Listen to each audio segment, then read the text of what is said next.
This is the Vapes4Vets podcast brought to you by Namaste Technologies. Today I'm joined by Michael Krawitz and Patrick Seifert. How you guys doing today? Doing great. Fantastic. How do you Thanks guys for having how do you guys know each other? me. You want to take that, Patrick? Well, your memory might be different than mine, but yeah, I'll go first for sure. Um, I believe that we were introduced. Man, I think I want to say Carrie Boyder might have introduced us. Me. Yeah. Yeah. But we first got in contact with each other when I first started going up to the Capitol and started doing my homework on what I needed to do to get PTSD. Well, to find out first of all why PTSD wasn't on the list of qualifying conditions in Washington State. And Carrie Boyder, who was a huge advocate up here in Washington State at the time, now lives in Montana, doing the same thing in Montana. Huge cannabis advocate. She really took me under her wing, taught me everything I needed to know. Good advocate etiquette when you're walking around the Capitol, how to sign in, how to request meetings, all sorts of things, and introduced me to Mike. And so when I went into just about, I don't want to say every meeting, but most of my meetings, I would coordinate with Mike and let him know who I was going in to talk to. After I got done having these meetings, I would text him or tell him, "Hey, I just got done with this meeting," and he would follow that up with some emails and some studies, and just backed up everything that I was saying during said meeting. And that tag team approach that me and him used over that session, I really think was hugely effective. I got to learn from the best, from Carrie Boyer and Mike, what to do, what to say it, how to approach people. And, as I sit back and watch people 2 years later trying to go to the Capitol and get bills passed, the fact that we got that bill passed on the very first try is just short of a miracle. It's like discovering a vaccine, if you will, being able to do it that quickly. The same year, Colorado turned it down, and it was all in the news. It was really, a lot of people were talking about it 2 years ago, and it came out of our Senate without a single no vote attached to it, and ultimately passed with TBI, and we weren't even asking for TBI. So that's how I remember coming in contact with Mike for the first time. Go ahead, Mike. I really appreciate that, Patrick. That's a really great account. Um, I really felt like I found a treasure trove. When I found you to work with in Washington State. I really backtracking just a little bit. Veterans for Medical Cannabis Access, a voluntary outfit that we've set up. It was started in Kalamazoo, Michigan, and I picked it up in 2008. And since then, in about 2010, we started working on adding post-traumatic stress to state laws as a front burner issue to make sure that state laws qualified vets for things that they're likely to suffer from. If the federal government isn't going to be able to handle cannabis, because of the federal law, then the state laws that provide medical access need to have these particular, kind of veterans likely problems. And post-traumatic stress was one that we picked to be our front burner issue, mostly because of the fact that the medications were so problematic that the VA is giving to the vets, and there's so few. There's just a couple of medications that are actually FDA approved. They both have black box suicide warnings. They're pretty problematic. And then there's this whole big cocktail of other drugs that the vets are given. If we could kind of diffuse that, if we could, break the connection between the notion of post-traumatic stress, being a psychiatric disorder. If we could actually interrupt that thought stream, and while we're at it, knock down some of the stigma associated with seeking treatment for post-traumatic stress. We looked at the marijuana movement. We looked at all the things that we could consider, and kind of felt that the marijuana movement would embrace post-traumatic stress sufferers, that we could present them as cannabis patients and they'd be embraced, and they were. and that really I think helped to further break down that stigma, allow patients to seek treatment. And we looked at even though most patients out there are probably not vets, there's still a likelihood in your population of veterans, a very high probability of being disabled, more than the general public. And post-traumatic stress is certainly a veterans issue. So that was kind of our thing, was to make it a veterans issue. Our first state that we worked in was in Oregon, and we already had under our belt the New Mexico program's results, which were very positive, where post-traumatic stress was specifically listed. And then we also had the results from California, which predated that, which didn't specifically list post-traumatic stress, but allowed for doctors to recommend under whatever was supported by medical evidence that they could use it for. And I think when we came into Oregon, that was one of the key things that we did. They had this 6 or so medical conditions that they were trying to work together as a package of psychiatric medical conditions, and post-traumatic stress was one of them. And I asked them to pull it out, separate it, and treat it as a veterans issue and a standalone bill. And that was our first. And then we went to Colorado and tried to work on it there. And at the same time, that's, I think, right about the time when I met up with Patrick. And being able to, have boots on the ground without having to set up the infrastructure is what, my idea of the organization as a veterans voluntary organization was all about. If you're lucky enough to have boots on the ground right there in the area where, Patrick and his troops, his vets that he was working with 22 Medi could get down to the Capitol fairly easily from their location and follow these meetings. If you had to, send someone from hours away, or pay a high-paid lobbyist, it costs an amazing amount of money. And actually, I found, what Patrick was saying, there's a lot of people trying to change the law, and they don't do it on the first try. And I think part of it is because they need to gear up. They need to understand the subject matter. If you hire a lobbyist, they have to come in and learn, all this stuff. This is our life. These guys and gals could go in there and really speak from the heart.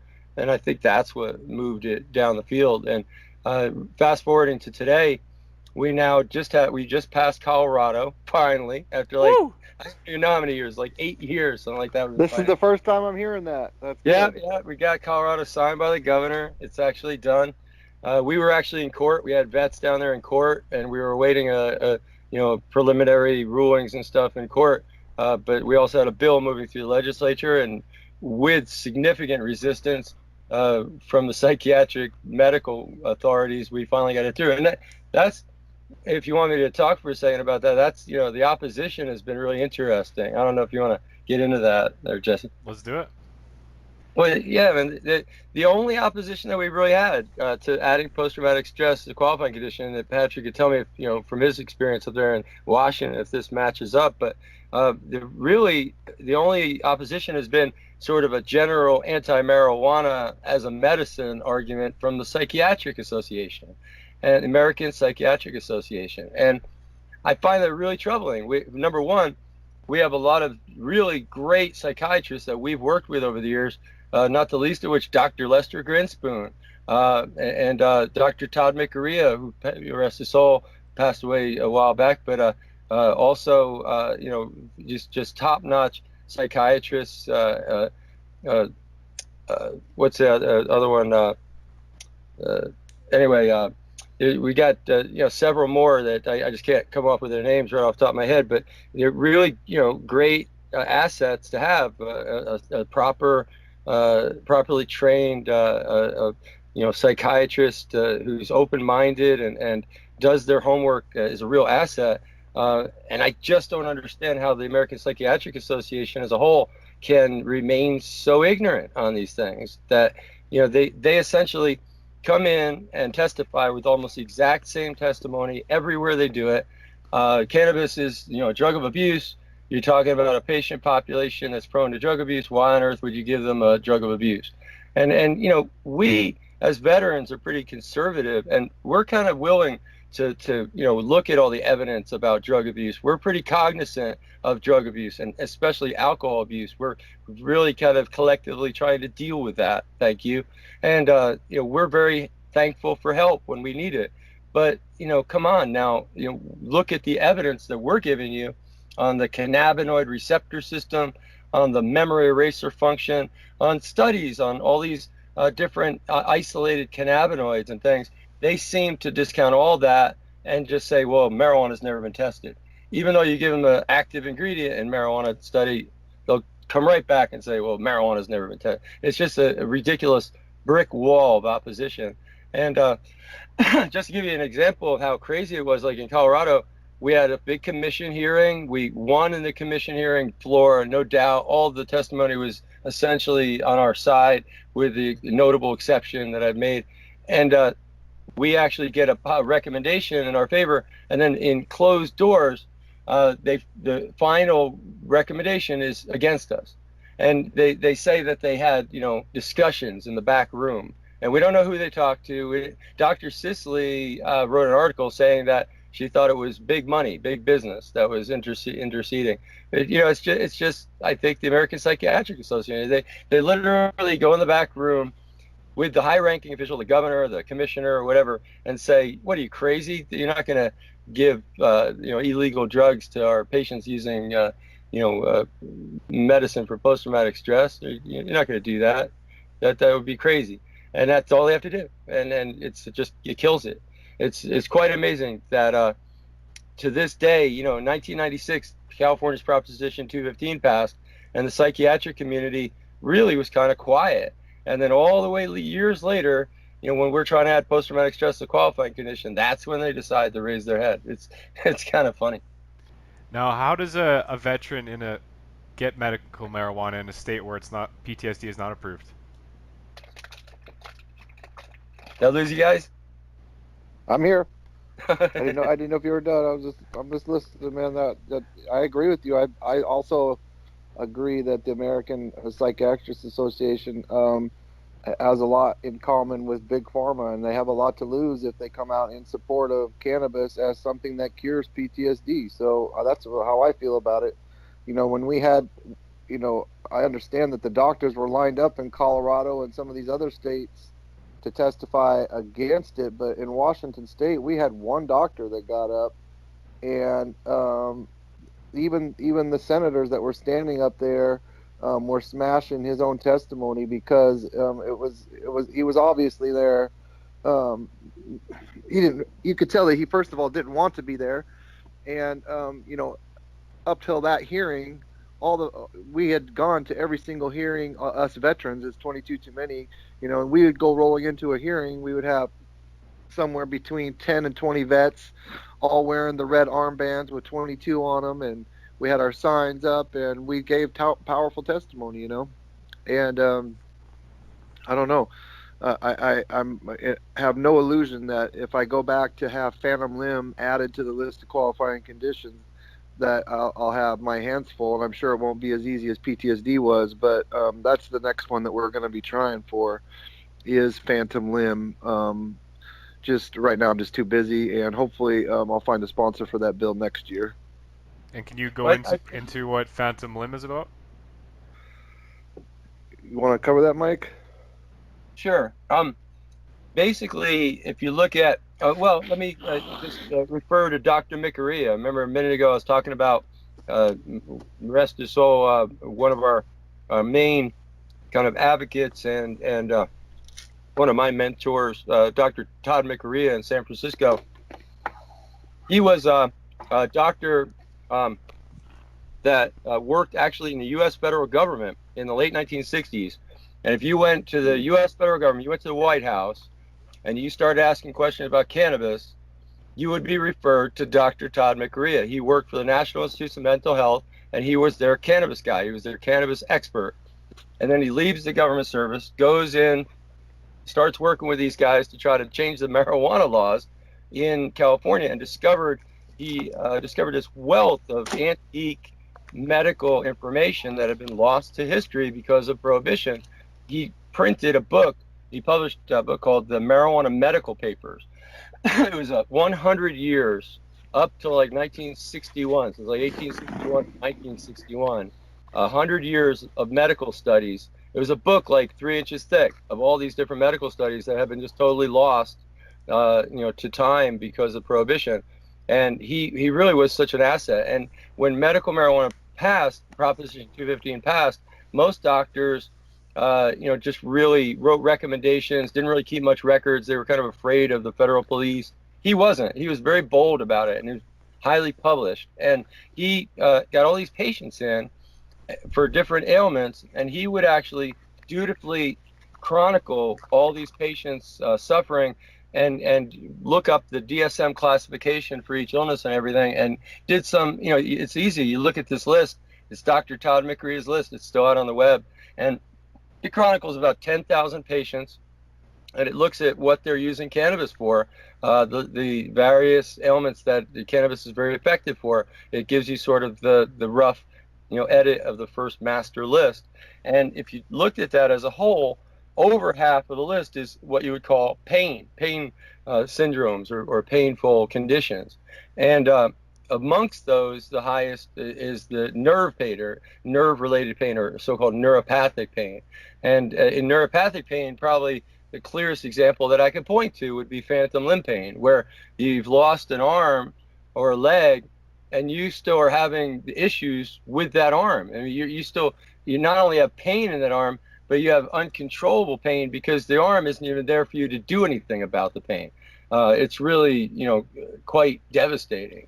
And absolutely horrible. Yeah. And is this, are you guys mostly working with veterans on this, or would this be for everyone who suffers from phantom limb? Well, of course, even with PTSD, every time I brought up combat vets with PTSD and victims of PTSD, it's never just vets with PTSD, because I'm sure I've told you my story. Absolutely. I am a veteran. I didn't go to combat. I did serve my country, but my PTSD is from being sexually abused. So that's really important to me that we include everybody, not just veterans. Of course, yes, absolutely. Yes to your question. Okay. Yeah, I would add to that too, that literally every single veteran that I've worked with has been quick to point out that they're only doing this because they want it for everyone. That they recognize that as a veteran they may be able to get this done, and they're willing to do that. Veterans, I guess, just as a kind of a pre-selected subgroup, are typically kind of the ones to step up and do stuff like that. Well, you guys have done it overseas, you've done it at home, and now you're doing it to get bills passed. It's quite amazing. I wanted to ask you guys, just going back to a little bit earlier in the conversation, Colorado was just approved.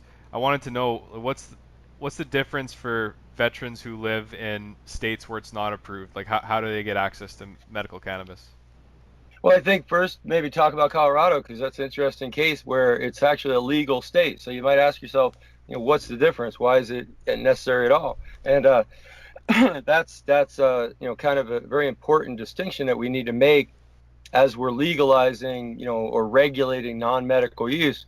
Why do we still need medical? And first of all, there are products that are not available to the non-medical market at all. They're just not sold on the non-medical market. Second of all, if you're 18 to 21, in that age range, you would not be able to purchase marijuana from the legal, recreational market, but you would be able to access cannabis through a medical market. And on and on. There are a bunch of other home cultivation rules are slightly different. Possession amounts are different, and with good reason. The medical marijuana law and the non-medical social access regulation are set up on two different principles. The medical law is set up to give patients maximum access necessary to achieve their medical needs.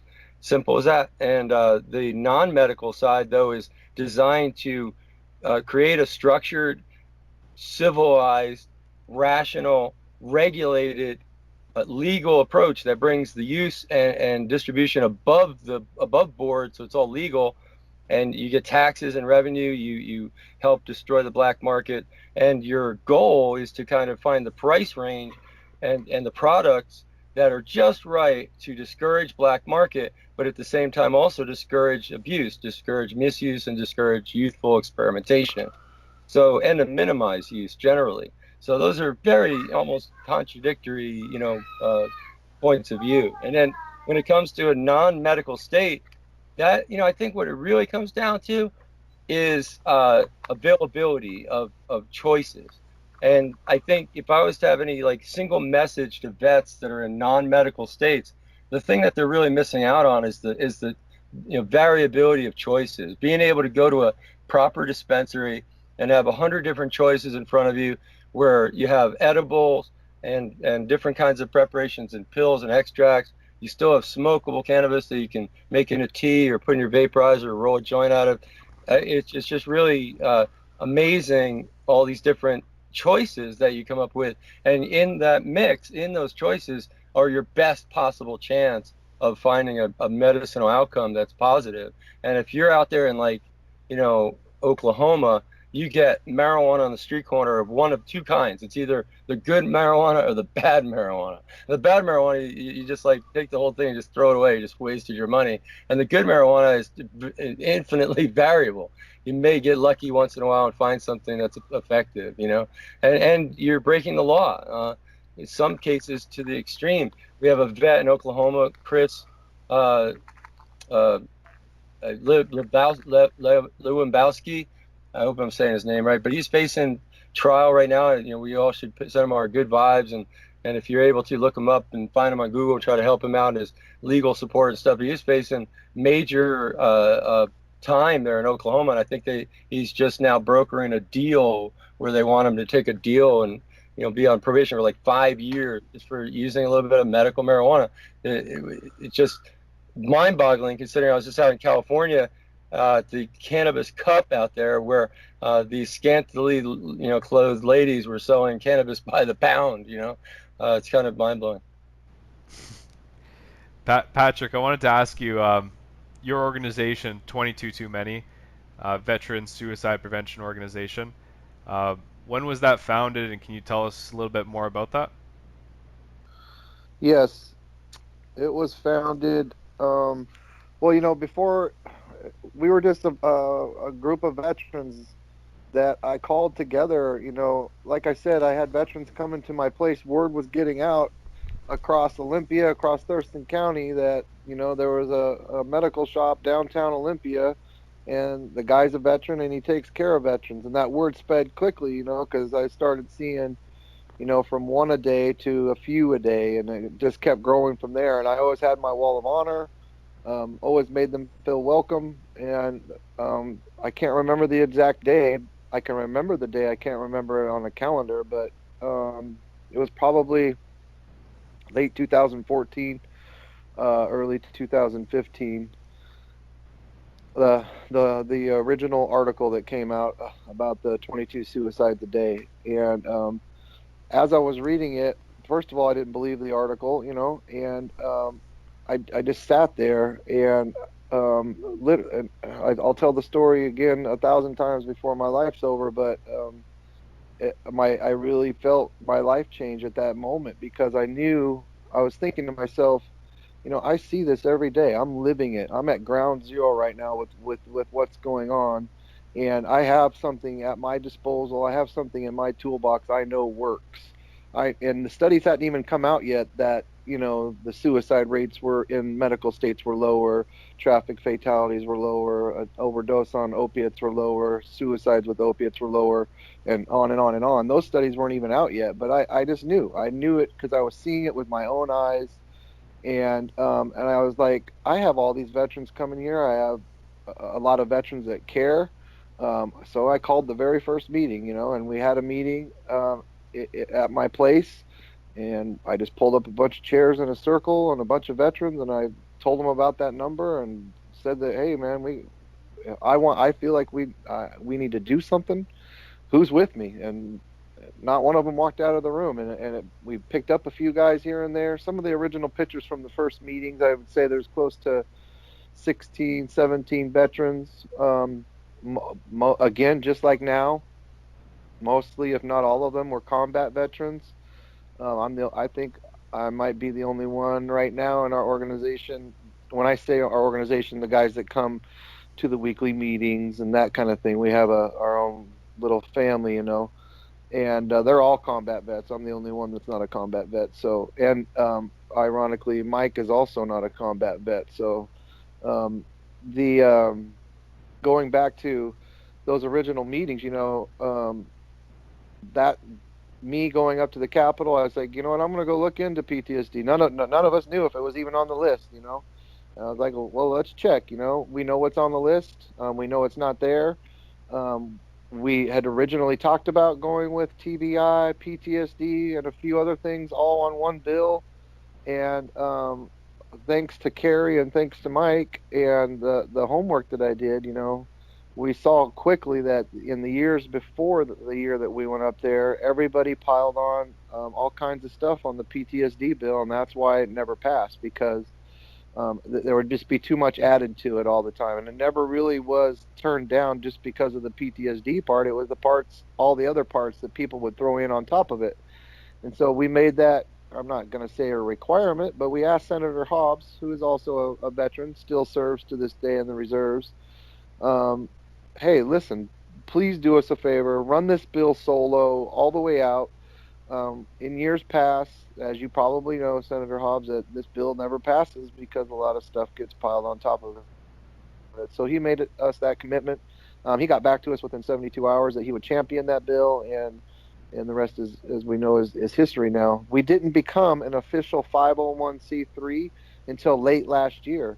And there really wasn't a need for us to be a 501c3 because I funded everything through my medical shop. Rainier Express was the bankroll for the early part of 22 Too Many. It paid for trips to DC. It paid for barbecuing. It paid for indoor skydiving. It paid for all sorts of stuff. I mean, money it wasn't a problem. We could fund anything. Any veteran that walked through the door, we could help because financially we were set. Medical was really good to us, and when that funding ended in July of last year, when all medical was shut down in Washington State, hey, ask me about medical. I found a medical shop, and I'd like to talk about it, but I'll get back to that. But all of medical was shut down in Washington State in July of last year, and that essentially ended the PTSD pen program. That ended my shop. And it was a sad day because that was our home, for 22 Too Many. And now that's why it's so important that we keep up and keep our location and never let it close down because, it's just something that's too important. We're a beacon of hope now for veterans. And now with the pen coming along the way it is, with the new project that me and Mike and Aaron are working on, it's something that I can't really put my finger on. It's really a special thing that's going on, the awareness that we've been able to raise on this issue. And every time I come across a person what, there's 22 a day, that just motivates me even more because I want there to be the day where I tell somebody about this 22 and everybody knows about it already. But there's still more people out there that don't know about it than do know about it, and that tells you we still have a lot of work to do. Well, for people listening right now who don't know about it, when he's referring to 22, that's the daily average of veterans that commit suicide a day in the United States. That's not a good average. It should be zero, and glad we got organizations like 22 Too Many, men like Michael Krawitz and Patrick Seifert helping our veterans. I got a question, guys. Is the majority of suicide in the veterans, is that from like the latest wars in Afghanistan, or what is the majority? Well, I'll let Mike give his part on it, but it's been in my studies, I found that, last year, I read studies that it was the Vietnam era veterans, but if you think about it, at the rate of 20 to 22 a day, that's over 8,000 a year. I mean, there's only so many Vietnam era veterans. And then I've also seen studies that most of the people committing suicide never even have been to combat. Most of the veterans that are committing suicide are non-combat veterans. So I really have honestly seen articles that give these different demographics, but the two that stick out the most are Vietnam era veterans and non-combat veterans. And that speaks volumes too, that if we actually have more veterans committing suicide that have never seen combat, that's also equally as scary. We have an advocate that I haven't mentioned yet, who I just really should mention anyway because he's so great and has helped us so much. Nurse practitioner Brian Crum down in New Mexico. And when I alluded to people that were ahead of me, getting this stuff going and setting, kind of creating a path and creating an example for me to follow, that's Brian Crum. And he gave a speech not that long ago. I listened to him, and he put the number of suicides nationwide in the United States that could be, preventable suicides that were associated with, undertreated post-traumatic stress and related issues at closer to 100 a day. That would be, veterans would be in that mix, but you're talking about across the board in the United States, as many as 100 per day, people committing suicide. And the number that we have, 22, doesn't even match up to the VA's number anymore. Now the VA's dropped the number to 20. But the people that are looking at those statistics and really checking out the actual statistics variables tell me that it's not even near a good estimate, that there's all kinds of holes in their counting that could lead to a much larger number. If you really follow it out to all the different populations of vets, that a lot of them they just don't even have access to routinely. Homeless vets, for example, come to mind. But yeah, I think that we're looking at a almost complete failure of the medical institutions that were designed to help people.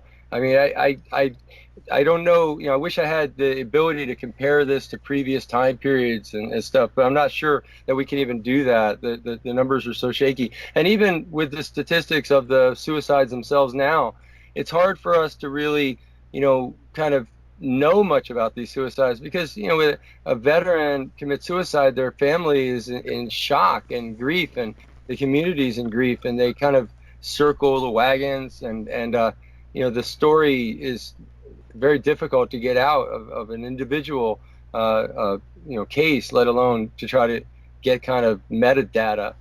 So that's where I'm at, is really trying to just scratch my head and try to figure this out. But Patrick's right. We have clear correlations now. I have studies in hand that show that statistical correlations with lower overdose and lower suicide rate associated with cannabis use for medicine. And the overdose stuff is the stuff that's most flushed out. And I have to say, we could have saw that coming. Dr. McCrea's work, he right off the bat saw this, what he called a pill sparing effect, where patients were telling him right off the bat, when they started using cannabis for one of those many painful conditions, they were using less of the pills. And the marijuana movement has actually been very proud of that, but we really hadn't thought about it very hard. If we had, we would have realized that would equate to lower overdose rates. Of course it would. So yeah, that's a very good point. Oh, go ahead. No, that's a really good point Mike just made. We should have, but we do smoke weed, but we should have seen it coming. You guys have something on the go here, PTS Pen. You were talking about how before medical was shut down, you had a good operation going. Now it's starting to come up again. What is the PTS Pen, and what is it going to do to help our veterans? Oh man, like I said, I could talk for hours about it, but real quickly, only during the trials was it called the PTS Pen, and now we're going to be calling it the Rescue Pen. Something of that nature, but it's just a program that was started in Rainier Express. Like I expressed to you before, I went to my #1 CBD grower, and which, by the way, I was incredibly spoiled. Mike knows the product line that this Ruby Slipper lady used to carry in my shop. I mean, it was unbelievable. She had candies, 6 different capsule lines. different rubs, like a icy hot cannabis style. I mean, just up tea. She was absolutely amazing. I believe that she has 21 Washington State trademark CBD plants strains that are trademarked. She was one of the first in Washington State to do that. So nonetheless, I went to her and I had a good oil guy. His name in the industry was Dr. J, and he was one of my best oil makers. And I first went to Ruby and I was like, listen, I told her what I wanted to create. I was like, listen, we've got to come up. Nobody has, come up with a rescue pin, essentially like an EpiPen or however you want to look at it for all these different ailments. There's these different kinds of rescue pins, but for PTSD. And I thought it was very simple and right in front of my face, in front of all of our faces, that whenever these episodes pop up in our heads, if we had something that we could use instantaneously wrapped around our neck or in our pocket as a security blanket, the pen helps a veteran even when he's not smoking it, because he has it on him and he knows he has it, him or her, and they know that they have it. They know they have relief at the push of a button or the pull of their pen. So it not only helps them when they're actually hitting the pen, but it also helps their psyche while they're holding the pen, because they know that they have it on them. You can't, I've told you before, in today's society, you can't hit a pipe, you can't hit a bong, or you can't hit a joint in the library or in the store. But you can, in today's society, hit a vape pen indiscreetly as you make your way to the door or to a safe area to make it through a PTSD episode. And I thought it was, to be honest with you, I thought it was quite simple, and I didn't realize why anybody hadn't done it yet, especially even on the pharmaceutical side. I mean, Big Pharma, why they hadn't come up with a rescue pen for PTSD. I understand that they probably didn't like the vape. They don't do a lot of things vape wise on Big Pharma side, but on the cannabis side, any doctor will tell you the two safest ways to ingest cannabis is edibles or vaping. And so we sat down, we talked. She provided the flour. I would take the flour over to my oil guy. I'd have him turn it into oil, and we had every batch tested. I still have those tests. And we created a daytime cartridge and a nighttime cartridge. The daytime entourage, a nighttime entourage. We wanted to create for the day a vape pen that they could hit that would be strong enough to get those thoughts, that thought process out of your head instantly and keep you elevated throughout the day. Not too high to where you want to sit on your couch and do nothing all day, but just so you're elevated. That's what that entourage is all about. And I can't begin to tell you, any listeners that'll be listening to this, look into the entourage effect. It's real. And so for the daytime, we created a cartridge that would have a full gram of ACO, alcohol concentrate oil was the type of oil we used during the trials. And we would fill up a full cartridge with a full gram and put a sticker on it of a sunshine. Then for the nighttime entourage, what we were looking for the nighttime pen was something that a vet could take with him to bed, keep on his nightstand again, or with me, I just go to bed with it. And I suffer from night terrors. It's very rare I go a week without a night terror, and I have a secret weapon, if you will, to where I don't really need my pen because I've slept with my son Memphis since he was a baby. He slept in me and my wife's bed. He's 6 years old and he still sleeps with us. I know it's probably not the greatest idea, but I don't give a shit. That's what we do.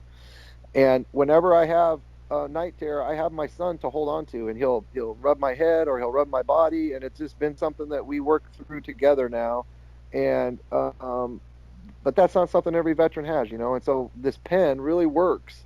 If you have a night terror, you have your pen right there, you can hit your pen, again, instantly getting those thoughts out of your head, and to try to lure yourself back to sleep, and that creating the nighttime entourage. One of the biggest things I picked up from the pen, I'll tell you this, from the studies and all the, real quick, I'll tell you that I never charged anything for the pen.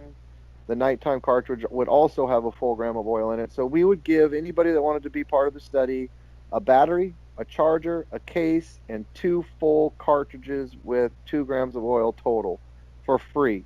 And all I would ask in return was them to keep a diary or some kind of log journal. I don't care if it was on a cocktail napkin. I didn't care.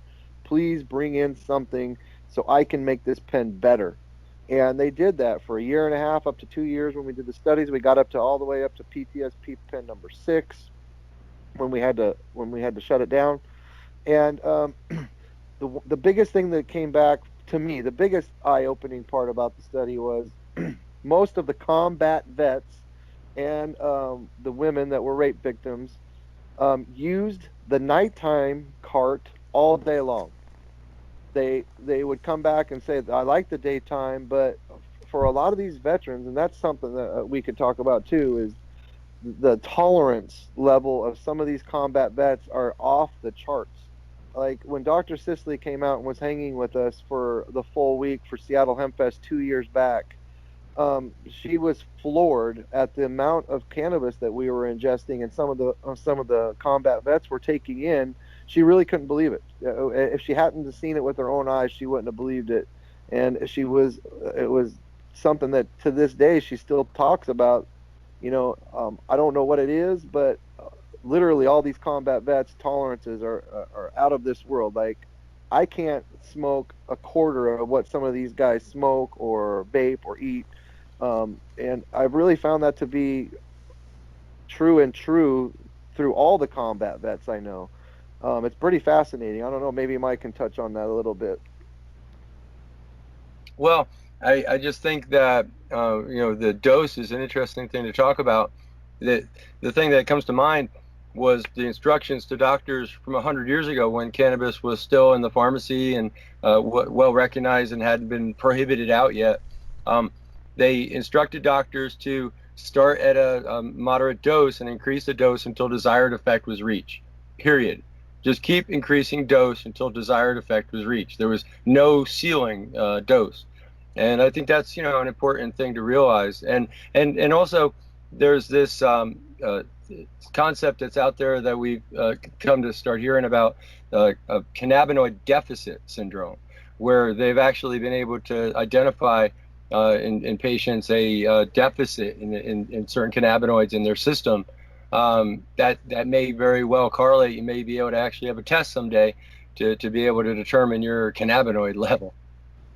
Yeah, that's what I was wondering with your cartridges. Like you were saying, couple different people have different tolerance levels. So how do you combat that? That's just something that, like I said, some of the veterans switched to the nighttime cartridge all day long, and that was perfect for them. I mean, that's really all that we can do. We're gonna offer the daytime, we're gonna offer the nighttime, but we're also gonna offer the daytime in a small little syringe and the nighttime in a small little syringe. So if they have their own dab rig or they have their own vape pen where you load oil into it, they'll be able to do that as well. But just like with all medicine, this vape pen isn't going to be the answer for all veterans. But in the year and a half to 2 years that we had the studies, I can't more than not, grown men from World War II, grown men and women from World War II, all the way up to the current conflict, just coming in like story after story after story in tears, getting the first night of sleep that they had in years, or having a full meal for the first time. And I don't know, it was just something, like I said, it was so simple to have a security blanket wrapped around you at all times. But just knowing when you're going out that you have this thing with you that is going to provide relief, it's pretty amazing. Because if you're on pills or if you're drinking alcohol, you can't do those out and about. You can come back to your home and take pills, or I'm sure you can take pills before you leave, but the drinking part you can't. And it seems to me like a simple remedy. And if I can just have every veteran in the United States just try it once, it will change more vets' lives than you can ever imagine. I've seen it with my own eyes, and I believe in it. It's as real as the air we breathe, man. It's gonna work. Yeah, I think I should talk a little bit about a couple of words I just threw up on your screen there. You might see them: palliative and adjunct. Palliative meaning that we're talking about a medication that is helping to deal with some symptoms, not a cure. That's important to make that distinction. That's what we're talking about, a palliative medication to help with side effects of and medical conditions. And then the second term is adjunct or adjunctive medicine, and that's a really important one. In pain medication, cannabis works as an adjunct to pain medication, like opiate medication, in a way that the opiate could never replace alone, and the cannabis can never replace alone. That is, if you had an unlimited amount of opiates, you could never get the result that you're going to get with a small amount of opiates together with a small amount of cannabis. And the same goes with the cannabis. No matter how much cannabis you have, you're not going to get the same result that you get with that small amount of cannabis and a small amount of opiates. They work together in some sort of symbiosis.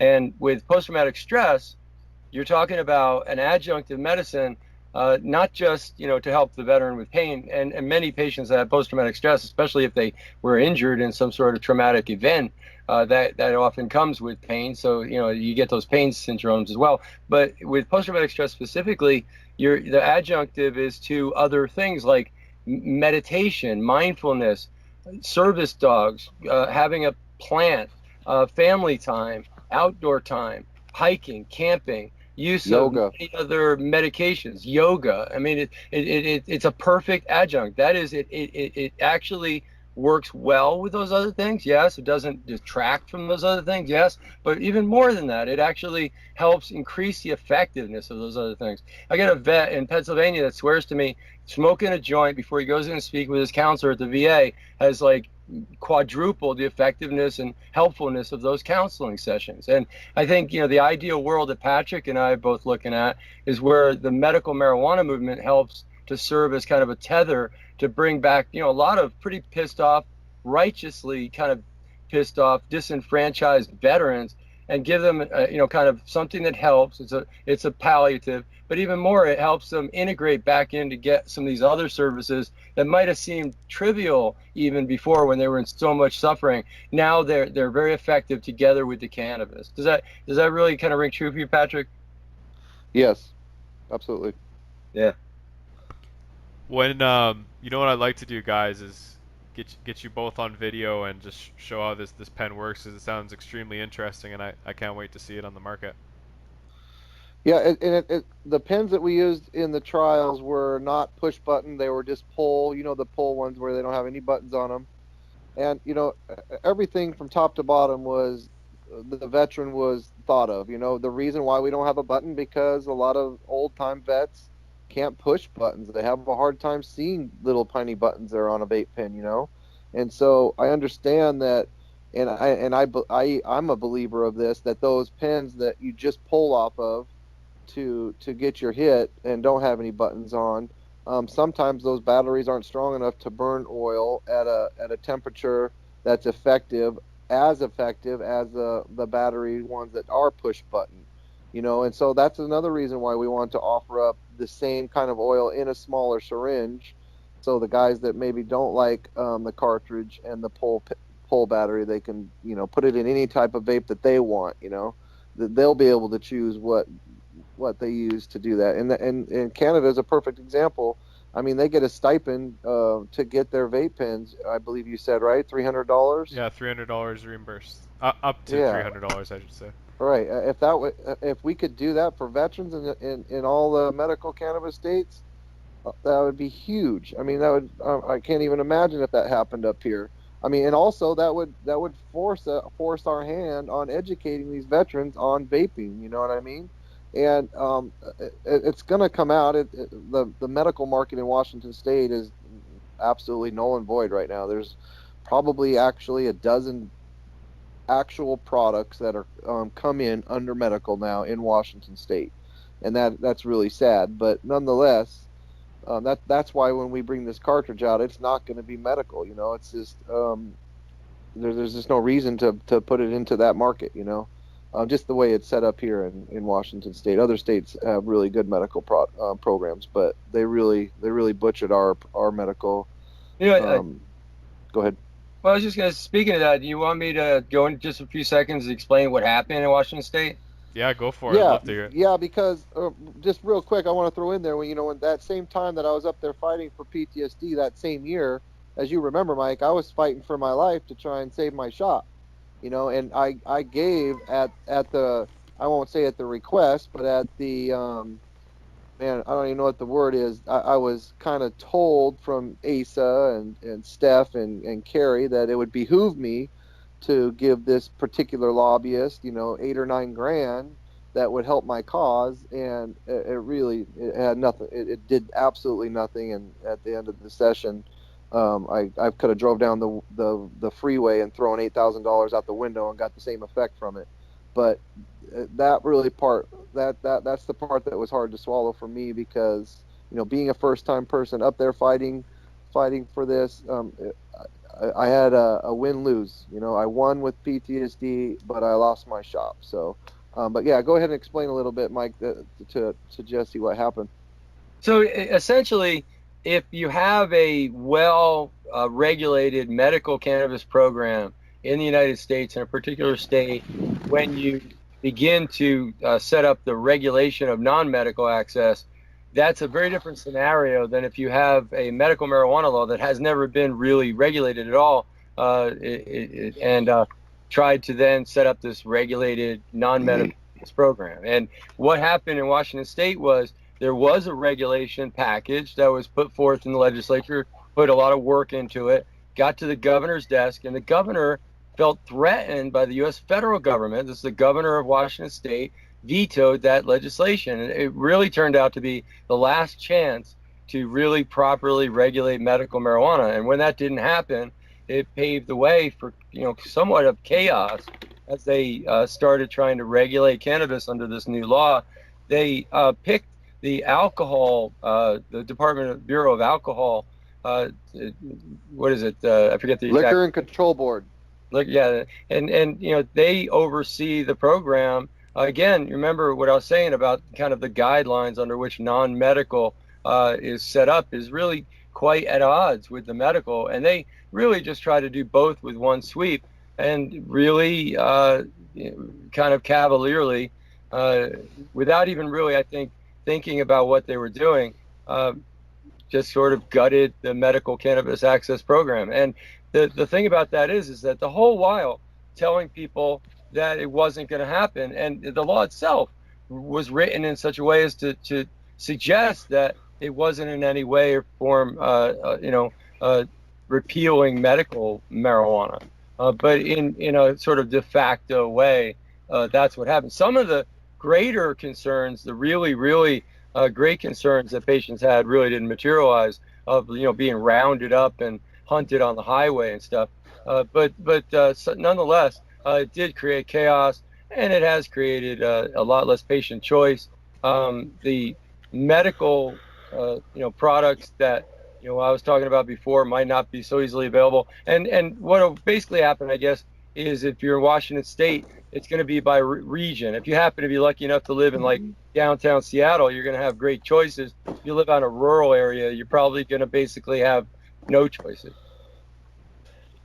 Yeah, and to top that off, Jesse, I would, and this isn't a first, but to me it was, because that was essentially my first full year of working, a few days every day of the week up at the Capitol fighting, but sat and had senators tell me to my face, Patrick, if you support 5052, which was the bill they were trying to push through, don't worry, medical is going to get taken care of. This bill's for you. And I just never would sign on to support 5052, and I knew better. But I had senator after senator after senator tell me that my shop was going to be saved. My shop was the closest shop to the Capitol, and I sent a letter to every single House and senator. So like 274 letters went out, but every single person that was an elected official in Washington State up there at the Capitol got a letter inviting them to my shop. And in that letter, I stated that, listen, you guys are about to make a law this year that's going to affect tens of thousands of patients in Washington State. Before you embark on making such an important decision, why don't you take 5 minutes, because I literally had my shop 5 minutes from the fucking Capitol, to come down and see what a real medical shop is run like.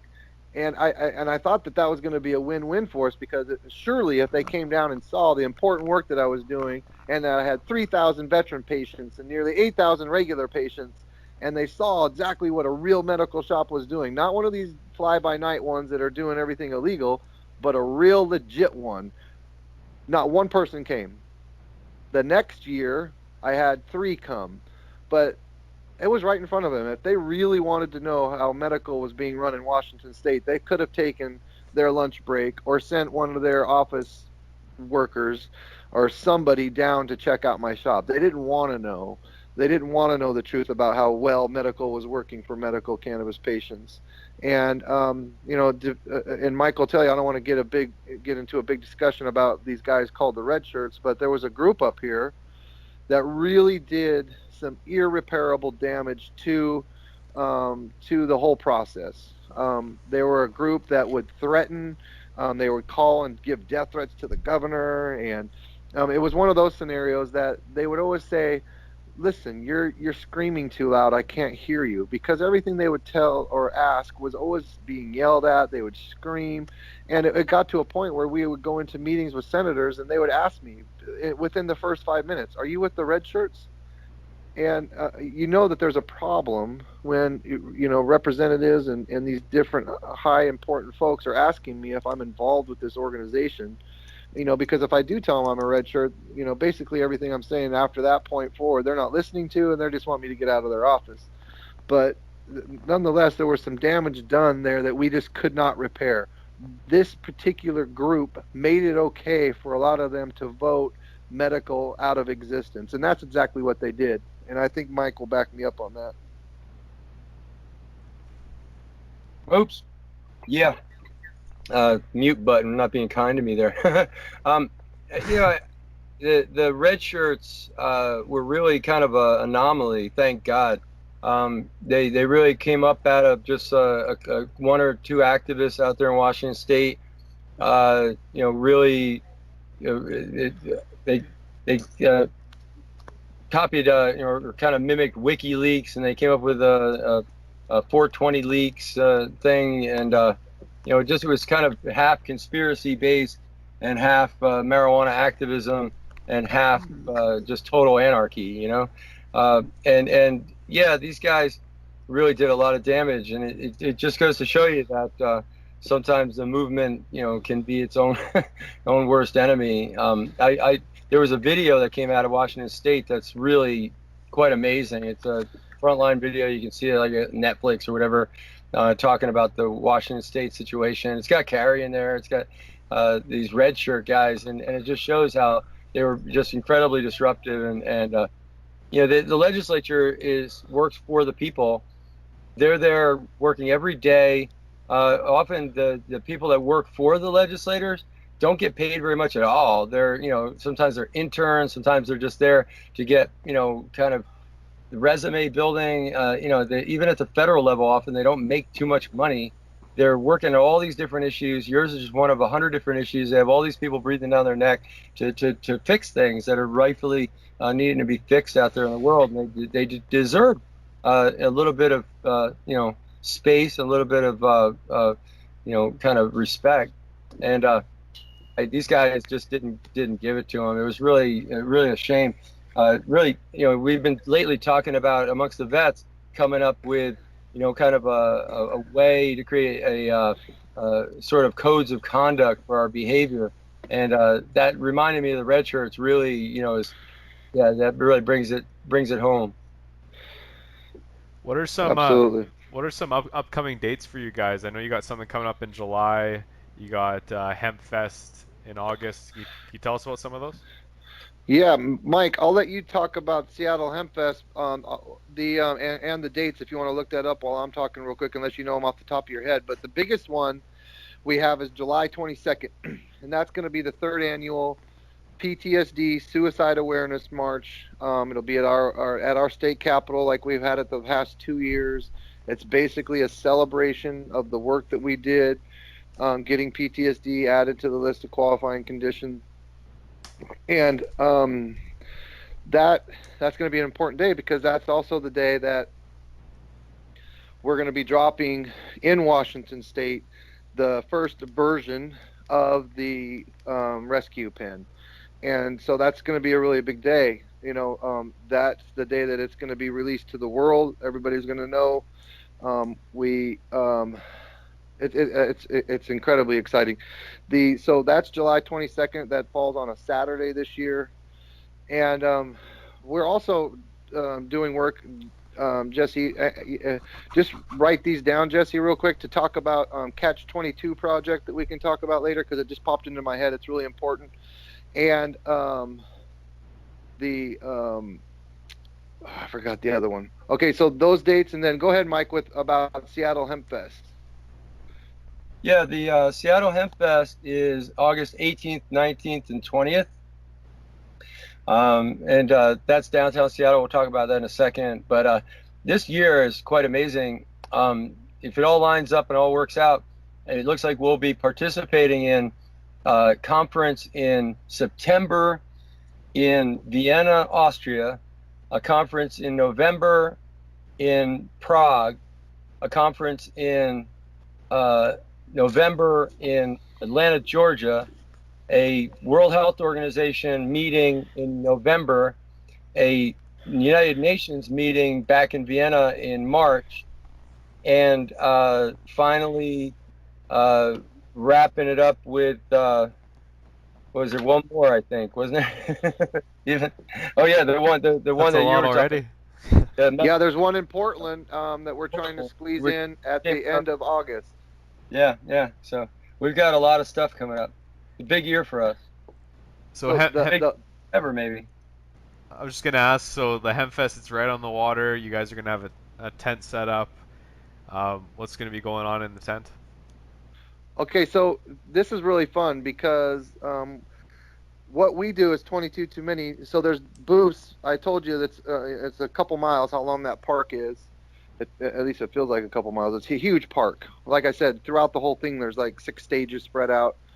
And so they have merchandise booths. There's only 4 Seattle Hempfest merchandise booths spread out through the whole thing. And they have 501c3s come in and man those booths for 3 days, sell their merchandise for them, and depending on which 501c3 you are, you can sell your own stuff and rep your own organization. But at the end of those 3 days, we pack it up, we hand in what we sold for them, and they give us a percentage. So that's pretty cool. That's a program that Seattle Hempfest does. Our booth that we sell their merchandise from is literally right on the water. It's pretty awesome. And so the part where it gets fun is when you start doing stage hopping. And we, like I said, as 22 too many, this would be fun to get on film because Mike was there the first year. And we just walk around as a group. We have American flags. We have our big 22s out. Everybody's got their gear on. And we're like 20 deep. And we go from stage to stage. And we talk about veteran suicide. And that first year that we went, we had Dr. Sisley with us and Mike. It was pretty awesome. All of us getting up there on the stage and getting the message out. So at every stage, there's a backstage. And there's a tent behind every stage, a VIP tent. And in those VIP tents, it's cannabis friendly. That's really all I can tell you. Because Seattle is a legal state, correct, recreationally? Now, here's the unique situation with Seattle. So, in Olympia, if we the Olympia Hempfest, that's down here in Olympia, if we wanted to walk around and smoke cannabis like they allow in Seattle, it's a dynamic that is allowed in Seattle because it's been going on for 26 years. That's really the only way I can explain it. It's not legal for everywhere else in the state for it to be consumed openly like that, but in Seattle they just don't do anything about it, and they haven't.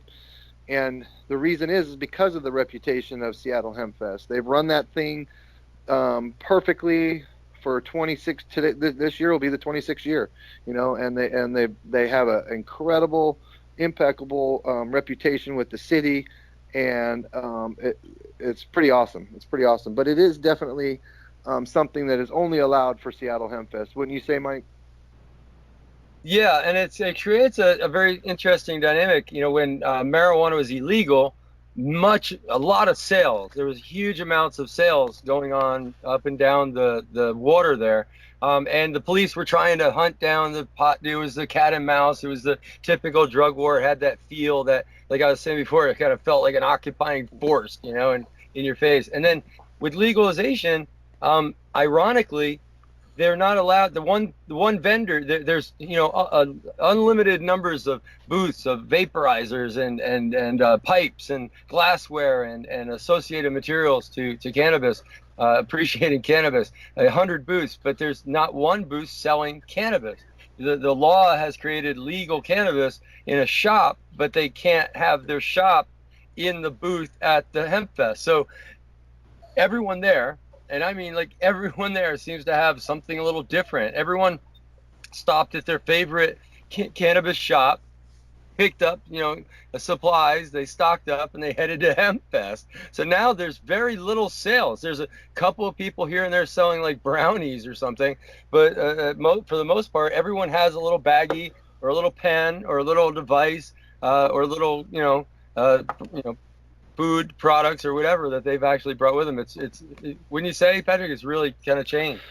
Yeah, and that's why I'm really excited. I really hope this all comes together, and Namaste will sponsor that booth, because you know, all the way at the very end, Mike, where you can't go any further. Right. And that little grassy knoll right there, that's where we're talking about going, and it's right on the water, and that would just be a perfect place to have that veteran safe zone. So I really hope that works out. If that becomes a real thing, what I envision for it is to have a pretty good sized tent, allowing only veterans with their vet ID cards and their spouses in, but a place, you know, that place gets packed, it gets hot, and I would love for there to be a place for veterans to go and chill, especially combat vets, get away from the loudness, because you have 7 live bands going on at any one time.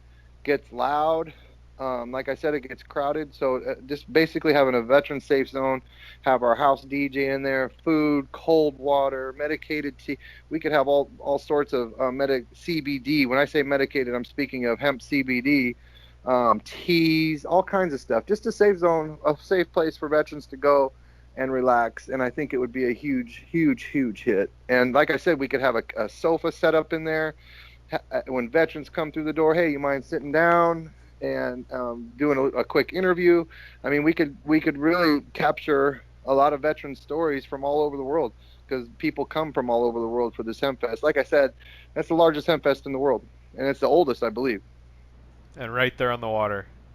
That's right on the water. And in Seattle, say what you want about Seattle with it raining, but Seattle on a sunny day is hard to beat, man. It's really beautiful. And Mike, you're coming out for that? Yes, that's the plan. And it really works well for Seattle Hempfest too, because they, I think, generally are trying to figure out ways to create more spaces for people to access water and stuff as they're going up and down the park. And, you know, one year I was there when it did rain, and the lesson there is to make sure that you have a tent that closes on the waterfront side. So you're not getting soaked. Yeah.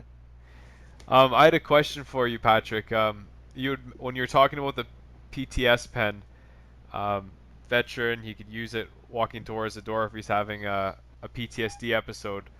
What does a PTSD episode look like? It's different for every veteran or any victim of PTSD.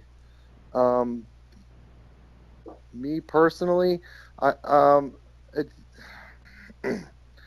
it's kind of hard to explain, you know, without first of all getting a little bit upset because of the nature of my PTSD. I don't even like to even give it any thought when I don't have to, you know. But it's just something that comes over you. It could be almost like a panic attack, but it's really a hard question to ask in general terms, because it's different for every person. But for me, it would be more, for me, the use of the pen would just like I said, to instantly hit it. Like when I hit a joint, those thoughts are just gone, you know. And for people that don't use cannabis or don't have a PTSD pen or a rescue pen, you know, they take pills so they can hurry up and take a pill and wait for that to kick in, or they can go grab a bottle and, you know, slug down some alcohol. We all know that that's bad. And then they do that on top of the pills, so that's really bad. You know, we're just letting people know that this is an option. It's something that definitely has to be looked at. You know, at the rate of 20 to 22 a day, whatever they're doing is not working. And we've got to do something about it. And like I said, I saw it with my own eyes. Having my medical shop for 5 years, seeing veterans come through my door and getting off the 17, the 18, the 19. Mike Krawitz got to meet Andrew. You remember Andrew with Yep. Millie? And he's one of those guys that airborne, came through my door, wouldn't even look at me, would look at the ground, come up and order what he wanted, and then he would be gone, you know. And just the next time he came in, a little bit more eye contact with me, you know, I'd say hi, maybe step out from the counter. And with all these guys, I showed them as much patience as I could, and I think that's one of the main reasons I was able to gain their trust. You know, I wasn't on them, and most of the guys, I would say all the guys that I found out were having issues came to me out of nowhere. They just felt safe enough to talk to me, and they would call me, "Hey, can I talk to you in the back? You got a minute?" And the more and more those conversations started coming, I was like, "Man, something's happening here. This isn't normal, you know." And I'm getting goosebumps just telling you about it, because that's how it happens. When you see a human being come back basically from the dead, because he is a zombie, he is on all those pills, not even feeling good, doesn't even want to live, and come back from that to want to be alive. When you see that transformation from somebody wanting to be dead to wanting to be alive, it's pretty fucking special, man. And this pen will help do that. And you're bringing that out to Hempfest for some of these veterans to try out in the safe zone? June. Yeah, after that we will already have had the pen on the market for a month, and hopefully at the same time, now that, you know, a lot of things will be able to move a lot faster depending on, you know, how everything works out with Namaste. You know, it went from one level to a different level, you know, getting Namaste involved, you know what I mean? And so I'm hoping so. At the very least, we'll have the hemp version of it, and to get anything with THC in it legally in Washington State, yes, we would have the closest shop in downtown Seattle, closest to Seattle Hempfest, and we would be able to tell them, hey, this is the nearest shop that has the cartridge. Okay, so that's absolutely exciting. We've covered absolutely a lot today. Patrick and Mike, is there anything else you guys wanna talk about before we get out of here? It's up to you. No, but like I said, next time let's talk about the Catch 22 project, and there was something else. Oh, I wanted to tell you about a veteran-owned garden in Oregon. What was the name of that garden, Mike? Yeah. Oh golly. Red Wing? Farm. Yeah, Red Wing Farms. Yep. Okay.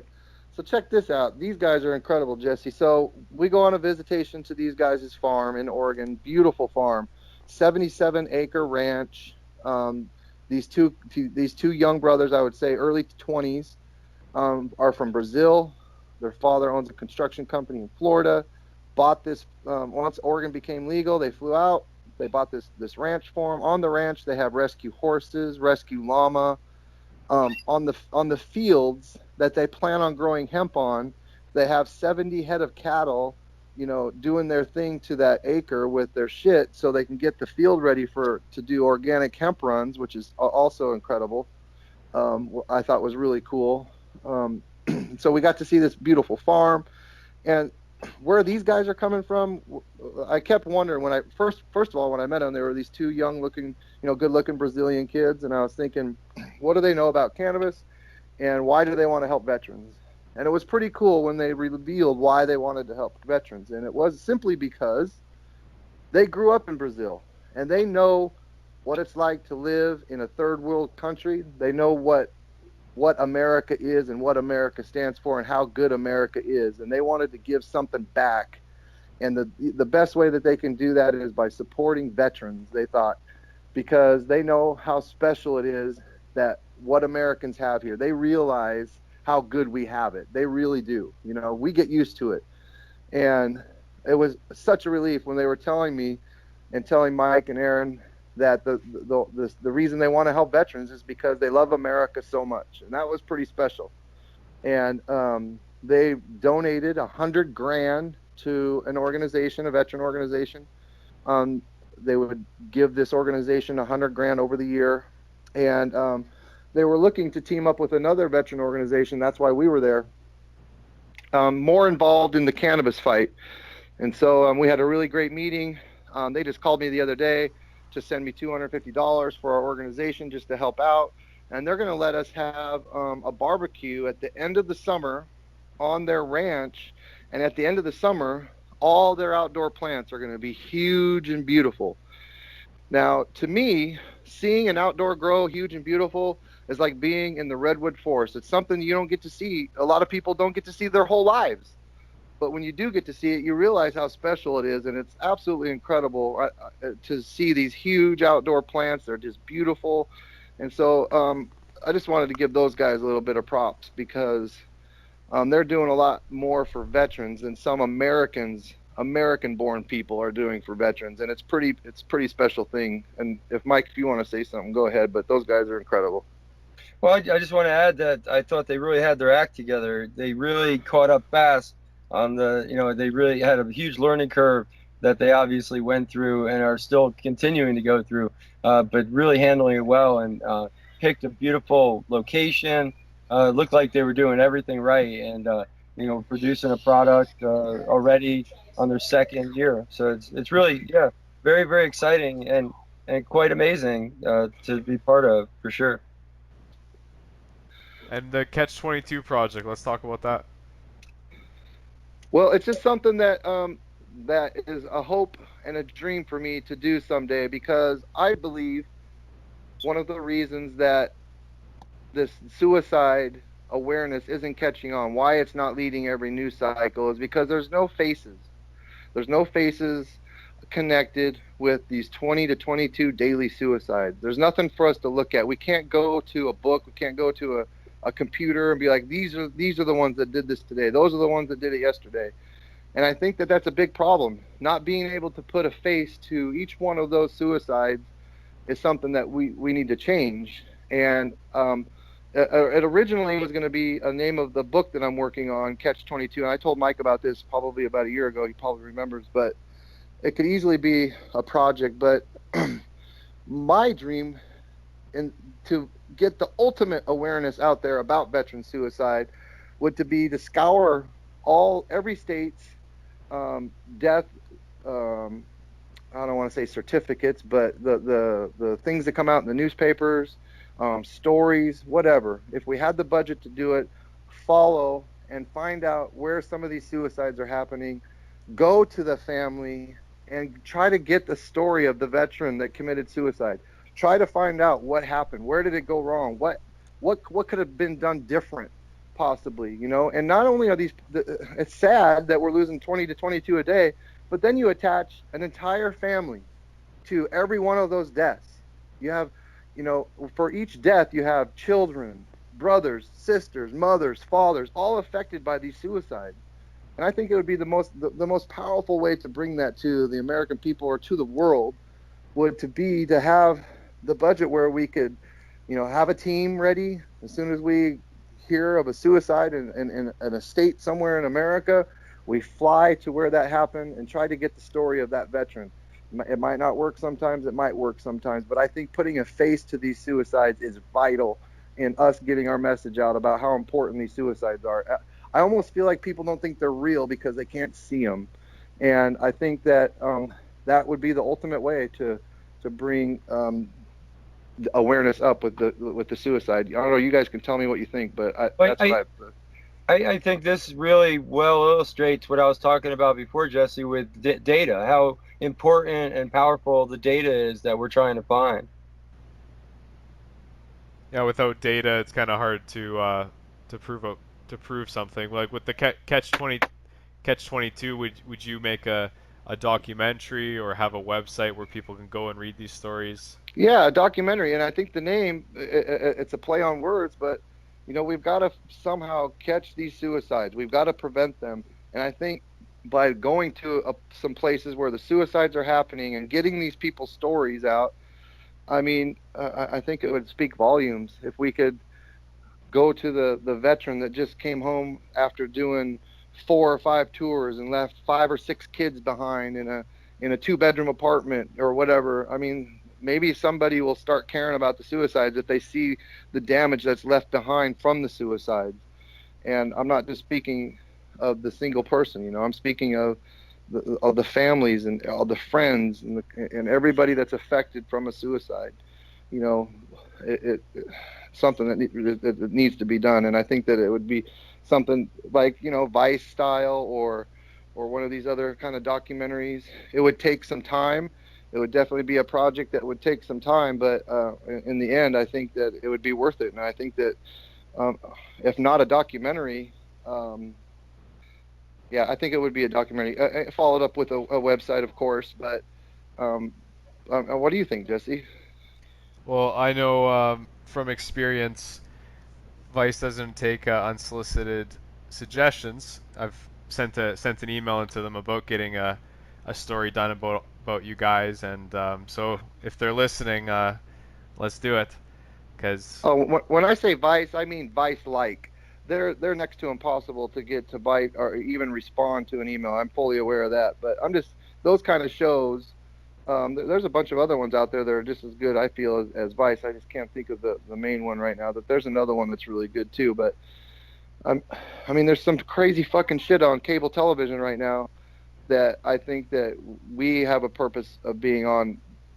I mean, have you seen some of the documentaries that are out lately that people watch? I mean, it's pretty crazy. I mean, if we had a documentary actually pointing out how devastating these suicides are and all the people that are affected by them, I think that would be effective, the most effective in getting our message out about the suicide. And so that's just something I just wanted to throw out there. That's something that is a passion of mine that, someday when me and my wife get old, we want to travel around America and Canada in a motorhome, and maybe I can travel the world and talk to veterans and advocate that way when I'm old and gray. But right now, I think that's the best way to do it would be to have some kind of a documentary. There still isn't a documentary out there documenting 3 or 4 suicide cases. There's nothing out there like that. I've never seen one or heard of one. And 22 Too Many would be a great flagship to lead a documentary like that and catch 22. Absolutely. Project. I mean, right now you have the guy on the phone. I'm talking about Mike, not me. That, like I said, is some way somehow had a hand in every state that has PTSD added. That's not some small thing. When I'm talking about my friend and mentor Mike, that I really believe there's not. He doesn't see that way, but I don't think there's a veteran on earth doing more for veteran access than him.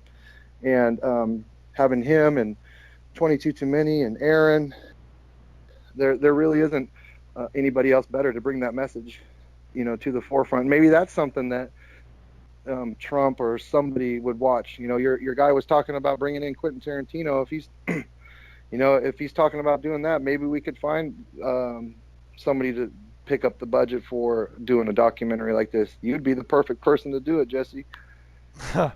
That's a lot of pressure on me. That was just an idea thrown out there, but I could definitely do my best. Mr. Tarantino. Well, and that's the thing. We would have to figure out ways. I mean, we have to get some computer guru to watch the news waves every day and pick up on where these suicides are. They're happening, but we've just got to find them, And a lot of these suicides, like I said, I don't believe the number's real. Just like Mike, I don't know if it's 100, but they're happening. Today 20 are going to commit suicide, and out of those 20, we can find one of them somewhere and go and visit them and find out what happened. Where was the breakdown on this particular suicide? one of the veterans that we work with, Bobby Jordan. I think you're going to do an interview with him if you haven't already. Vietnam veteran, Army vet down in Florida, and he said that he took these pills, and he said that he felt like killing himself, but then he thought, oh, I'll do it tomorrow.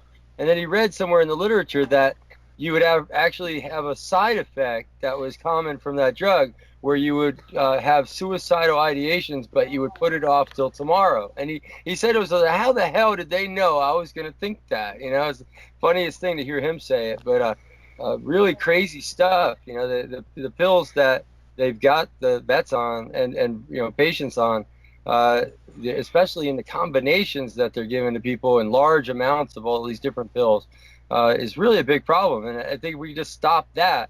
If cannabis is responsible for stopping that, that may be one of its most significant contributions. And you guys, Yeah, go ahead. I was gonna say, go take a camera and sit out anywhere, any pharmacy and any VA in the United States, and just watch the veterans that just hover around the little hole where they dispense pills all day. Not one of them looks happy. Not one of them looks fucking healthy. And everybody's just there to get their fix. And it's fucking sad because I've sat there in the VA at American Lake and I've seen it happen. And every time I'll start talking to the guy next to me or the woman to my right or to my left about, hey, have you ever thought about cannabis? And I always get like a little crowd of like 3 or 4, and I hand out my card and I tell them about it. But it's sad. Some of these guys just don't have any idea that this is out there, that this is something that they can use. And that's why the name Catch-22 is so perfect, because we are stuck in the ultimate Catch-22. We have something in our toolbox that could fix this, and we're not allowed to fucking use it. And when I say that, I mean the veterans that are in states without medical cannabis programs. How many states have the programs now? I think the current count of the modern, you know, kind of post California Prop 215 laws is 29. But I think there's as many as 40 something states out of 50 that actually have some kind of medical marijuana law. Some of them have, like in Virginia, we have a law that allows for CBD and a little bit of THC, and then also allows for cannabis for glaucoma and cancer. So it gets really specific, some of these crazy laws. Yeah, it is pretty crazy. But the you know, every voting cycle, every 2 years, it grows. It never goes in the negative. So the next voting cycle next year, another few states will come on retail. Another few states will come on medical. You know, we're not that far away from having every single state have some sort of medical cannabis program. We're not that far away from that, you know. And we're even, I believe, I'm hoping that we're even closer to, you know, the CARES Act passing and the VA being allowed to write those scripts. You know, as soon as that happens, that couldn't happen soon enough, you know. Do you guys know the names Matt Kale and Stephen DeFino? Matt Kyle, I know. They No, I don't know those names. They run organizations up in Colorado, and you know, one of the ideas I've had from this is I'm meeting, you know, great guys like you, Mike, you, Patrick, guys like Matt and Steven, and up in Canada, a couple organizations. I think it would just be great to network you all together and even have you all on a podcast just to share your stories. Yeah, and Matt brings in, and I'm not sure of the other name, but I'm not sure if they're working together on some of this stuff, but they've been working on some really interesting stuff with some other plants like ayahuasca and things like that, which also you know, have some very interesting benefits that you can get in certain circumstances medically. They're having, you know, a lot of different experiences, and also I think he's also been on a couple of those adventures, kind of camping trips and stuff. So it really would be great to bring him on. We got to spend some time in DC together working on some stuff. That's funny that you said ayahuasca, because before you got on, I was telling Jesse about about 5 days ago, I got an email from Dr. Sisley detailing this new study that they're looking for veterans for ayahuasca. And as I was reading it, I was thinking to myself, man, I don't know if I want to mess with that ayahuasca. And then at the bottom, Dr. Sisley put, I do not endorse this treatment at all. I'm just letting it out. I'm doing this for a friend, but she did not endorse it at all. But I thought that was kind of funny that she was putting that out there, because she also has sent out information to me about MDMA. So That's another one that's been having some really good success stories with PTSD as well. And MDMA is an interesting one. Just very quickly, Jesse, in the United States, it actually turned out there was more hoops that we had to jump over to study cannabis as a treatment for post-traumatic stress than the amount of hoops that we had to jump over for MDMA or ecstasy to test it for post-traumatic stress. I just think that's fascinating and a little insight into how crazy and upside down and arbitrary the marijuana law is in the United States at the federal level. And the MDMA, you can call it kind of MDMA assisted treatment. It's an intensive inpatient treatment with MDMA assist. And evidently it's like fast forward. You can get years and years of effective treatment value out of a single treatment under these circumstances. And Rick Doblin is using the term curative with that, that they're actually talking about getting long-term results. I foresee maybe a day when you might have an MDMA assisted treatment and go home with cannabis as a palliative, I've never been around MDMA or the other, it's called ecstasy as well, but obviously it's when they do this treatment, it's not just like you'd buy them illegally and take the pills. This is done with doctors. No. As a matter of fact, I asked Rick about that, and he said that he didn't really think that it would be like throwing a dart with blindfolds on, after spinning around 3 times. I just don't think that the likelihood is very high that you're going to get much of a medicinal effect from using MDMA out, without that aspect of the intensive inpatient counseling aspect of it. Seems to be the key that the MDMA helps to unlock the value of that. It was kind of how I perceived, interpreted what he was saying. Right. Absolutely. And another question I got about this is, obviously there is some effects, negative effects with ecstasy that have been studied, but what about medical marijuana? Have you guys seen any negative effects from veterans or anyone using it in excess? Well, you can speak. I think first of all you got to look at the used as directed, which is interesting because medicines used as directed often have negative consequences. I mean, that's part and parcel to medicines. We expect that, but we really haven't seen that much of that. To this day, I've yet to see a single clinician come up and testify that we used to use cannabis in our clinic, but we don't anymore because the benefits didn't seem to outweigh the risks. You just don't get that. And I think good point. Yeah, and I think that with cannabis use, you just don't see kind of abuse patterns that you do with other drugs. There is something cannabis use abuse disorder, but what we've seen, the problem with that is we've often seen that label assigned to veterans just because they failed, quote unquote, failed a drug test. And that putting that arbitrary distinction on someone isn't helpful at all. If they take someone and they triage you as potentially someone with a substance abuse disorder, and you go see the different counselors and psychiatrists or doctors or whoever, and you take the appropriate tests and assays and questionnaires and whatever, and that indicates that you do indeed have a substance abuse problem, that's one thing. But just to say someone's a substance abuse disorder because they use marijuana and it's illegal, that's essentially what they do. And as far as like negative side effects with marijuana, the 2 key ones are for heart conditions and for psychological issues. And the heart condition one is basically, the warning is that if you were told not to have sex and not to move snow off your sidewalk, then you should add no, don't smoke pot for that list. And the other one is that if you have a very strong familial history of psychotic issues, real serious psychiatric disorders, you may want to be very, very careful about using cannabis. You may not want to use it at all as a child. You may want to abstain from using it. What we've seen is a correlation where those who are prone to symptoms get those symptoms earlier. And I say that very carefully because I want people to understand that there's not a single shred of evidence that would ever suggest that a perfectly healthy person would develop a psychiatric disorder by using cannabis. But evidently, it's not good for the mix. And it's a double-edged sword. Like some psychological conditions benefit well. I've got patients with major depression, patients with anxiety disorders, etc., that are using cannabis very successfully. And then there are those that may have some sort of very, very, very serious psychiatric medical condition that is actually worsened by using cannabis. So, and that's, as far as negative drug problems, that's pretty small group. So would you say it's like somebody who's allergic to peanuts or peanut butter?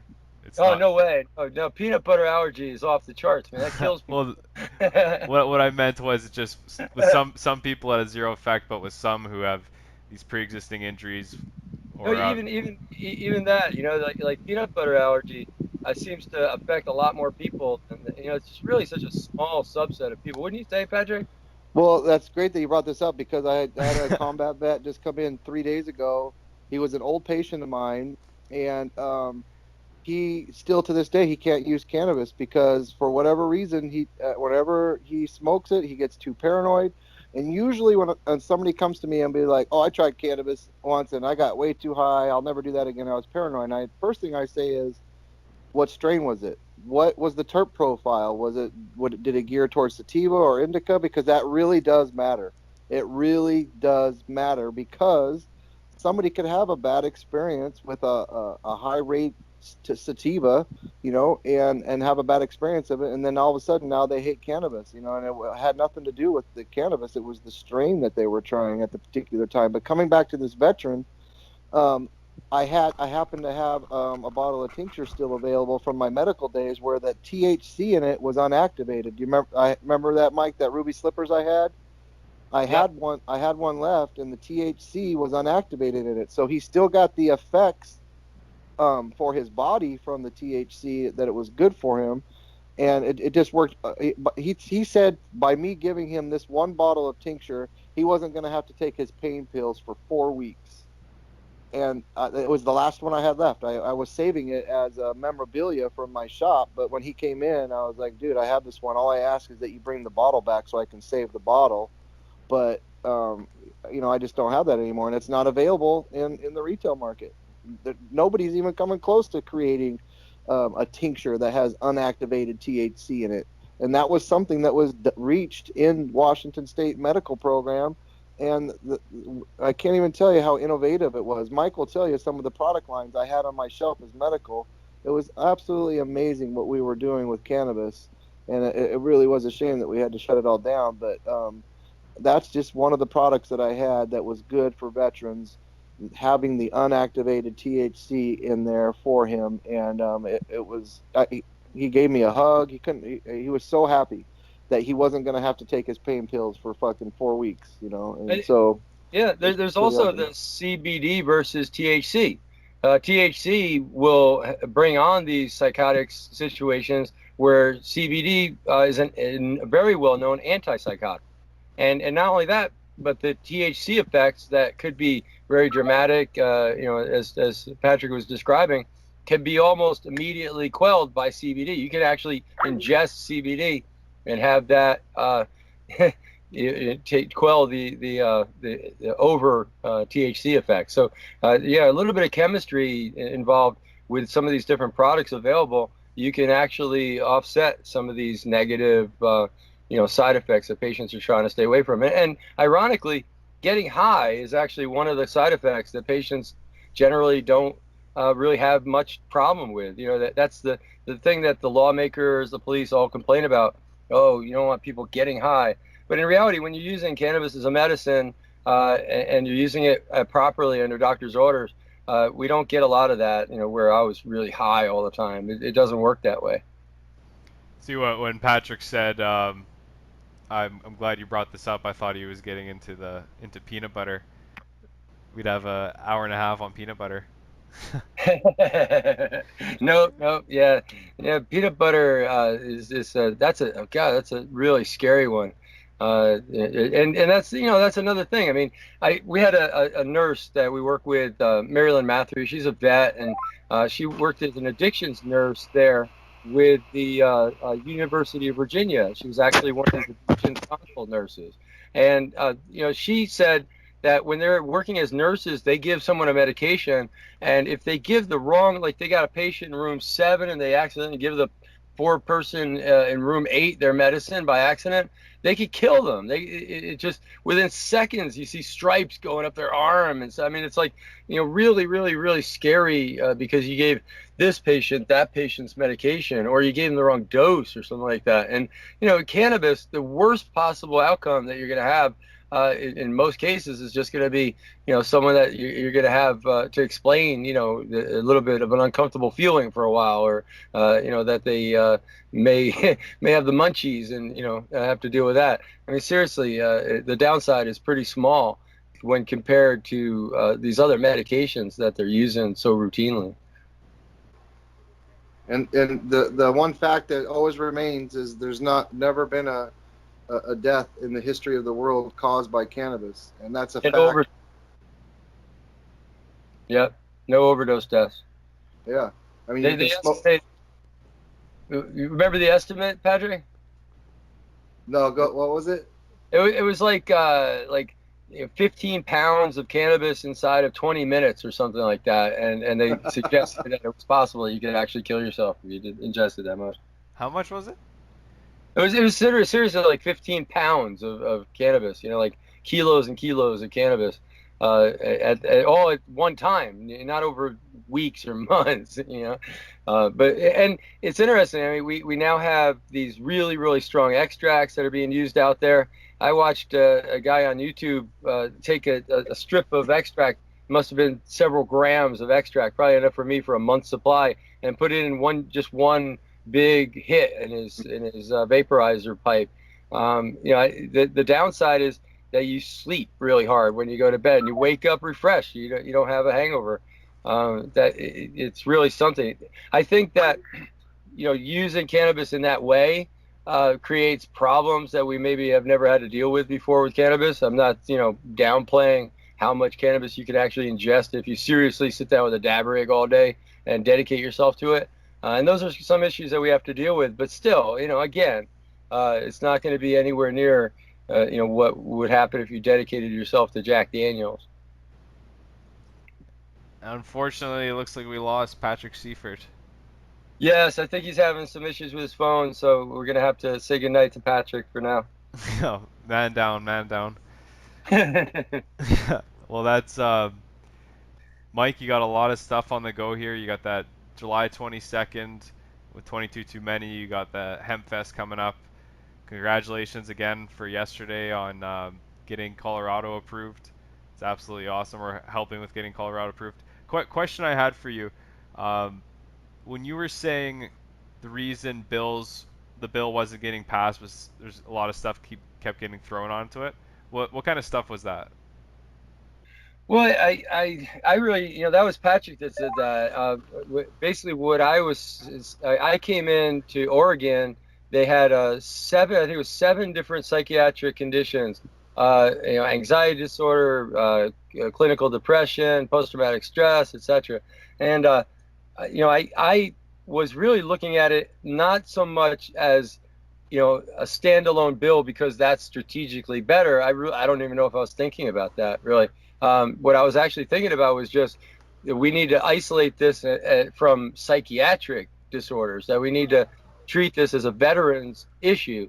And if it's a loan, we can do that. We can testify about that, make the entire bill about veterans issues, and sort of insulate it from the any kind of negative, you know, association with psychiatric disorders. And again, you know, I was mostly looking at ending stigma and you know, disassociating the whole concept of post-traumatic stress as a disorder.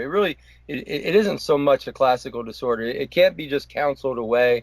It really can be, you know, looked at physiologically. There is traces of this damage. It may be a non-physical injury, but it you know, non-physical trauma, you know, but it certainly causes some sort of a physical injury. And I think that yeah, the bill that we, you know, when we got it in there, and we treated it as a veterans issue. It worked like I expected it to, and I find that interesting that it's just strategically better to have the bill alone and without people piling and stuff up. But that makes sense, because every time you add something more, then you add more, positive and negatives to the thing. It makes it more complicated. And Patrick, you're back. Yeah, I'm back. So, ladies and gentlemen, this has been Michael Krawitz and Patrick Seifert. Patrick, you wanted to make a shout out to a cannabis shop? Yeah, I sure will. There's a bunch I could shout out to right now, but Yeah, I'm go going to for give it. a shout out today to a place called the Root Cellar, and it's in Belfair, Washington. And they are, I think, I have a meeting with the owner next week. I think they're going to come on board as one of our veteran support depots. But it was pretty cool that the one day that I was in there doing some sales, a veteran came walking through the door, and so I stepped away from the owner. He helped. I didn't know the guy was a veteran. He was. I know him now as Pharrell, but he walks up to the counter, and the guy goes, "Hey, do you have any veteran discounts?" And so obviously I know he's a veteran at this time, and he goes, "Yeah, we offer a veteran discount every day of the week." He offers him a veteran discount, and I'm thinking to my head, I'm here as a salesman for an oil right now, but maybe I should talk to him about 22 Too Many. So he finished his transaction. I said hi to the guy, thanked him to his service as he walked out the building, and I thought to myself in my head, if I see this guy again, I'll tell him about 22 Too Many. And come to find out, Pharrell goes out to his car, and I didn't know this at the time, obviously, but he thought to himself, you know what? I'm going to go back in there and get some joint papers or a lighter or something. I need to talk to this guy. And I found out later that that's what he was thinking. And so he comes back in, and we shake hands. I start telling him about 22 Too Many. This guy has not missed a meeting since I met him that day. It's been 2.5 months now, and this guy was in the service for 21 years, went to 3 different wars, and when he had 2 years left of his service, he decided to tell the VA that he was no longer going to take his pharmaceuticals. He was going to use cannabis, and I will take the punishment that comes with that. And sure enough, when he got out of doing 21 years, went to 3 wars for this country. They busted him down to a private and kicked him out. He still gets his benefits, but he only gets benefits as if he was a fucking private. But to us in this organization, and if just hearing his story, it verifies it, that we call him our cannabis warrior, because he knew the trouble that he was going to get in with the Army by taking cannabis. And he knew what was going to happen. He knew what he was going to lose, but his health and his life was more important to that. And it's important. And the reason it's important is this right here, what I'm about to tell you. A month ago, I went to an H2H, Heroes to Hometown, like 40 or so different veteran organizations were in the room. I had the opportunity to stand up and talk about 22 Too Many. This old, dusty colonel stood up and said, "Who in this room cares about veteran suicide?" And everybody in the room raised their hand. And he goes, "I'm giving you all direct order to go talk to that young man," and he pointed to me, "after this meeting and see what you can do to help him." And sure enough, after the meeting, I had a line of people waiting to talk to me. And the one I remember the most was a Gold Star wife that came up to me. And Gold Star wife in America means that she lost her husband in combat. And she came up to me, couldn't thank me enough for what I was doing, and proceeded to tell me that she works on the funeral detail at Fort Lewis. And in 14 months, every single funeral that she has done duty on has been a suicide. That's active duty. Wow. So that tells you how important it is. That's why this story about Pharrell is so important, because he chose to put down those pharmaceuticals. He chose to put down alcohol and bring cannabis into his life, no matter what was going to happen to him. He could have been one of those statistics. He could have been one of those funerals that this lady was going to as of active duty. That's something you don't hear on the news. I think that people would want to hear that the only funerals that have been at Fort Lewis for 14 months have been fucking suicide. But we don't hear that stuff, And so through the Root Cellar, all the way back to the shout out that I want to give, I met them at Root Cellar. They're a huge supporter of veterans, and they're in Belfair, Washington, and I love them. So that's my shout out. Well, guys, oh, go ahead, Mike. I was just saying I love it. Thank you so much, Patrick, for that. Well, I've loved this whole podcast. It's been great, Patrick. I'm glad you were able to get back on here. Looking forward to working with you guys, talking to you again, and yeah, this has been the Vapes4Vets podcast, brought to you by Namaste Technologies. Michael Krawitz and Patrick Seifert, thank you guys so much. Thank you. Good night. All right, All guys. right, love and light. Bye. Bye.